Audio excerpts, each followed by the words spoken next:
corner, Joe Ben said it. They said, you're not cutting him off, you're following him. Take advantage of some of those power opportunities. They wanted the straight left.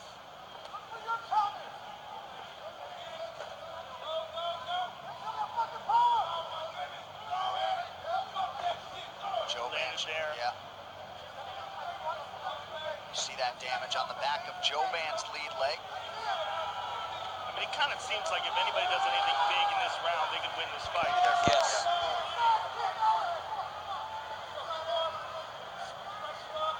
But outside of that very first takedown, Joe Ben hasn't even attempted to take Grant down again.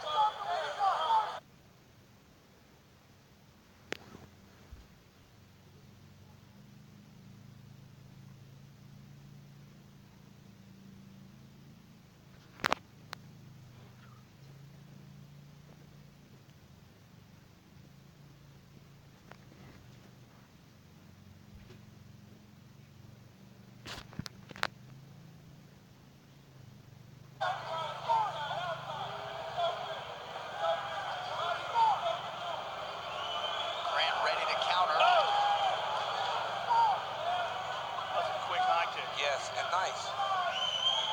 You know, a lot of people say those don't land, but even if you block them a little bit, they still put damage on you.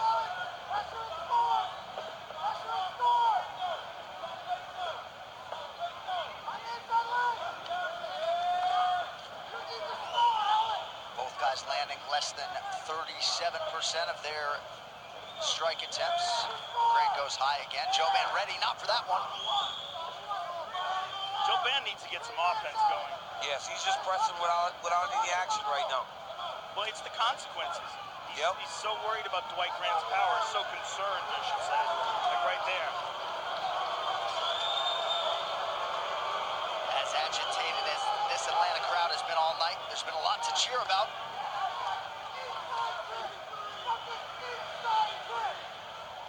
Joe Ben unofficially has been advancing 47% of the time, but he has not been the more effective striker. Pausing the action here due to an inadvertent groin strike. It went low. That went a little bit low. It looks like he tried to knee, and the foot might have caught him on the way up.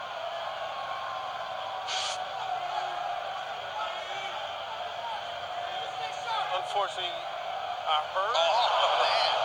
Well, I don't think I'm not even going to look at it, but let's go over there. You're fine. Whoa. No question there. No question about that one. That might be the cleanest one we've ever seen. Don't start before you're ready, okay?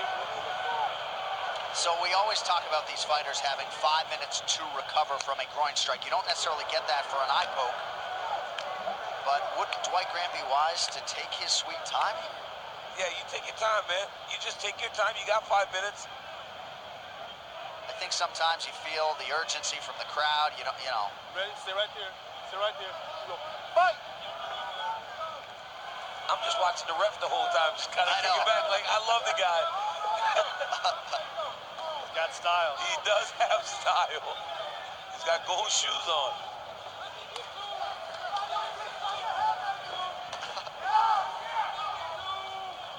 Joe Ben's picking up the pace here. He has to. Yeah. But he can't run into one of those check right, left hooks. Well, Joe Ben told us Thursday he realizes the window is small. He's got some work to do here in the final 2 minutes. 37 years old, hoping to crack that top 15, maybe make one final run. Oh, he flipped him there with the right hand.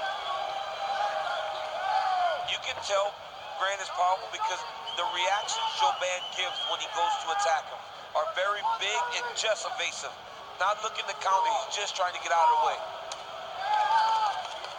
Strong leg kick from Joe Ben.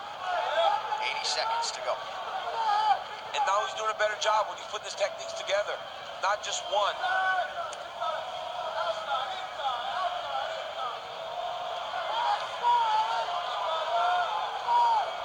4 UFC knockouts and as many bonuses for Joe Ben coming in, but just has had a hard time consistently finding the range tonight. The style is just very odd for him. Like Grant will do this big dip, right? He'll do the big dip as he throws a punch.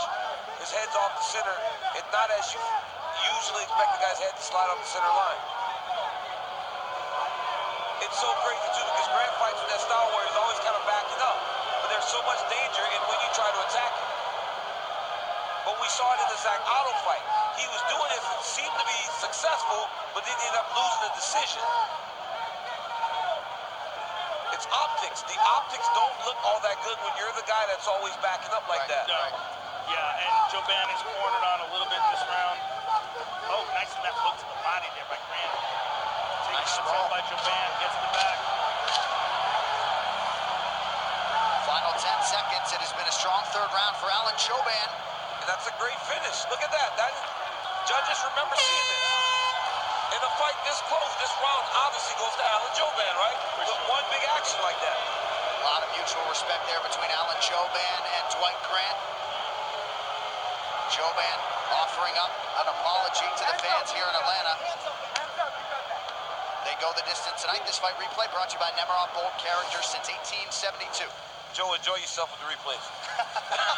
Go ahead, Joe. The takedown from Joban early on in the fight, and here's the inside leg kick. Look, this is not the most eventful fight in the world, but it was a technical fight. Joban did a smart thing to avoid that. When he got hit by those big shots early in the fight, I think that was a bit of a wake-up call. Dwight Grant carries some serious power, and Joban had to play the Matador. I mean, I know his nickname is Brahma. He's the bull, but in this fight, he was the Matador in a lot of ways. But I like the end of the fight, took the back, got him down, landed some good ground and pound, and that could have won him the fight. All right, these fighter stats brought to you by Poker Stars. Pound for pound, the greatest online poker experience in the world. Take on the best to win millions of prizes every day on Poker Stars. Round one, a big one for the body snatcher Dwight Grant. And you see not much happening the rest of the way between Joban and Grant, who go the distance tonight. Those are kind of crazy numbers. Like, look at that. 6 landed, 10 landed in a round. And those are total. We're not even talking significant strikes, just total strikes landed between Alan Joban and Dwight Grant. And a lot of times you look at a fight card and you go, oh, this is the one that's going to deliver, right? A lot of times you just kind of think you match guys up like this and you're going to get an exciting fight and you just don't get it. Well, Eric Anders and Khalil Roundtree are next. Get hype. That is going to be chaos. All right, the official decision brought to you by Metro by T-Mobile. Catch all the action with Metro by T-Mobile. Get knockout coverage on a network that rivals the big guys for way less. With those scorecards now is Bruce Buffer. Ladies and gentlemen, after 3 rounds, we go to the judges' scorecards for a decision. Derek clearly scores the contest, 29-28, Grant. Anthony Menez scores it, 30-27, Joban. And Ken Coffey scores the contest, 29-28, for the winner by split decision, Dwight the Body Snatcher Grant! Dwight Grant, your winner by split decision tonight. You can't be that upset whenever you know, I understand the danger in the fight, but when it's that close and you landed 28 strikes, you can't be that upset. You can't feel that strongly that you won that fight. So as they're both standing up there, they've both got to be terrified at what the judges are going to read. Dwight Grant didn't look happy, which is kind of confusing. I mean, oh, look at that. She always throws a lot of strikes. And Amanda Nunes putting Tyron Woodley in a choke, and the Naismith Memorial Basketball Hall of Famer, Shaquille O'Neal. Octagon side for UFC 236 tonight. All right, these fighter odds brought to you by Poker Stars. Pound for pound, the greatest online poker experience in the world. Take on the best to win millions of prizes every day on Poker Stars. Anders about a 2-1 favorite here tonight. Khalil Roundtree Jr., the natural light heavyweight, coming back at plus 160. And given the styles of Anders and Roundtree Jr., the stage is set for a memorable encounter between 2 rising stars, both of whom would prefer to leave their fate out of the judges' hands. Eric Anders has gone on record saying he will fight all comers from middleweight to heavyweight. And tonight, he will get a bout at light heavyweight as he takes on knockout artist